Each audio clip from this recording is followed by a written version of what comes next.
Hi, welcome back to the Lil Will Learning Company. And this is the week of Thanksgiving, so let's take a closer look at the real story of Thanksgiving.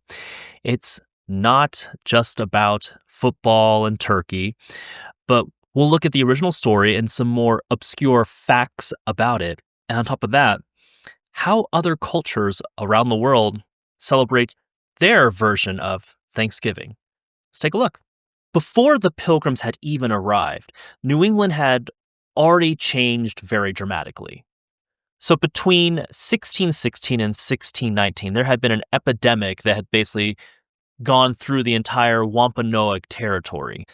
Now, some think it was called leptospirosis and that it took out nearly 90% of the population at that time. So then, when the Pilgrims arrived in 1620, it maybe felt to them like they were arriving into empty wilderness, but really it was just that this epidemic had really ravaged all the tribes in that region. Now, the Pilgrims were actually called English separatists.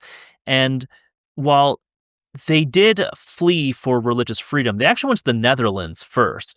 And they had spent about a decade there. But what happened is they felt that their children were losing their English, I guess, identity. And they didn't like the culture that the Dutch were kind of placing upon their children. When they first arrive over in North America, they have a brutal winter to greet them. They had 102 passengers on the initial ship. Half of them died off. And basically, a lot of families were devastated. Some children ended up becoming orphans. It was really bad for them.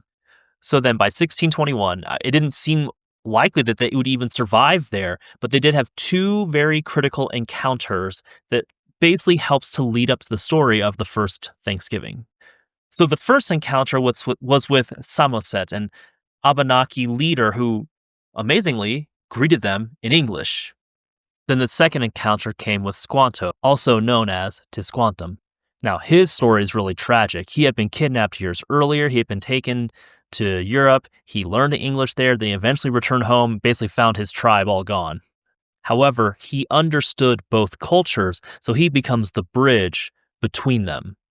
Now, there was another man named Massasoit who was the leader of the Wampanoag. His people were devastated by a disease, while the rival tribe had not. Hence, when the Pilgrims arrived, basically Massasoit decided to form an alliance with them, and it was simply out of survival, diplomacy. It was a strategy to basically keep his remaining tribe alive. So after some time, they wanted to have a celebration kind of modeled after the English harvest tradition. Now, we call it Thanksgiving today, but it wasn't really called Thanksgiving back then. It was essentially a harvest festival. Traditionally, in religious terms, Thanksgiving is usually a spiritual fast of some type. And actually, as the Pilgrims were having their harvest festival, they were apparently shooting off guns, and the Wampanoag basically responded, running over, thinking something bad was happening. I don't think they weren't even invited to originally be there. They just kind of answered due to distress. So once there, they thought they would defend their allies, but then they saw the food and they decided to stay, and hence, kind of the story of the first Thanksgiving came about. And it wasn't even just one meal. So the Wampanoag did bring some food to contribute, but the whole celebration ended up lasting about 3 days. So the real story of that first Thanksgiving is about these two cultures, each with their own devastation and loss leading up to it, just finding this one moment of peace and celebration amongst all the difficulties they had faced leading up to this. Now, here are some lesser known facts about the original story of Thanksgiving. I touched upon it earlier, but it was not called Thanksgiving. In fact, at the time, Thanksgiving was considered like a day of fasting. Also, what I touched on earlier was that the Wampanoag were not even invited. They heard the gunshots, they came over thinking they were defending their allies, and that's how they arrived. Now, third, the Wampanoag supplied most of the food, and not even turkey. They actually provide mostly venison, corn, eels, no turkey, no pie, no stuffing, no mashed potatoes. There also were athletic games. I guess that's why it explains we watch football on Thanksgiving. But they had foot races, archery, and according to most of the oral history, the Wampanoag won most of those games. And one last obscure fact about Thanksgiving was that The Wampanoag and the Pilgrims, they had this treaty together, but that treaty ended up lasting 50 years, so well after the first Thanksgiving. And then also for some of the myths versus the reality. So one of them is that the Pilgrims came to North America for the religious freedom, but they went to the Netherlands first, and then after they were unhappy with the culture there upon their children, then they came to North America. And one last myth versus reality is that the original Thanksgiving meal was one beautiful, peaceful meal. But the reality is the relationship between the Wampanoag and the English lasted for many decades and was complex. There were moments of tension, but there were moments of being allies to each other. So it wasn't just this one moment, one meal situation.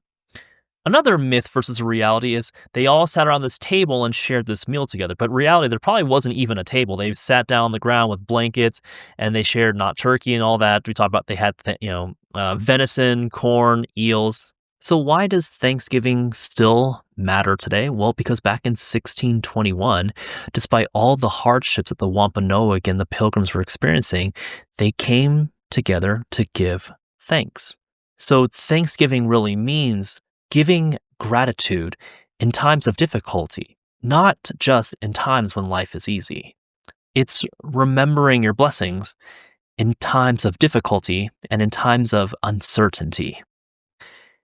It wasn't until with President Lincoln in 1863, in the middle of the Civil War, that he declared it a national holiday. Now, that's the American version of Thanksgiving. Now, around the world, other countries celebrate something similar, not necessarily Thanksgiving in the story I just shared, but their own versions of basically giving thanks and being grateful. Now, in Canada, they celebrate it as or on the second Monday in October. In Germany, they call it Erntedankfest, where they have church services, music, and giving to the poor. In South Korea, it's called Chuseok, and they have family reunions, ancestral rites, and these special rice cakes called Songpyeong. In Japan, they call it Labor Thanksgiving Day or Kinro Kansha no Hi. And the whole point of that is it's a day to celebrate workers and community service. In Liberia, which was established by freed American slaves, they celebrate with church music and communal meals. In Ghana, it's called Homowo, and it's basically a festival celebrating the end of famine. In India, it's called Pongal. It's a southern harvest festival celebrating the first rice of the season. In China, it's known as the Mid-Autumn Festival, where there are family reunions, lanterns, and mooncakes, and it's a way to show gratitude for the harvest. So wherever you find yourself Thanksgiving, whether it's with family, friends, or spending it quietly, take the time to be reflective and grateful, even amongst the hardships in our life, to find the blessings in the middle of that. Thanksgiving isn't about being perfect, it's just a matter of perspective. Thanks for listening to this. Please like and subscribe, and we'll see you next time.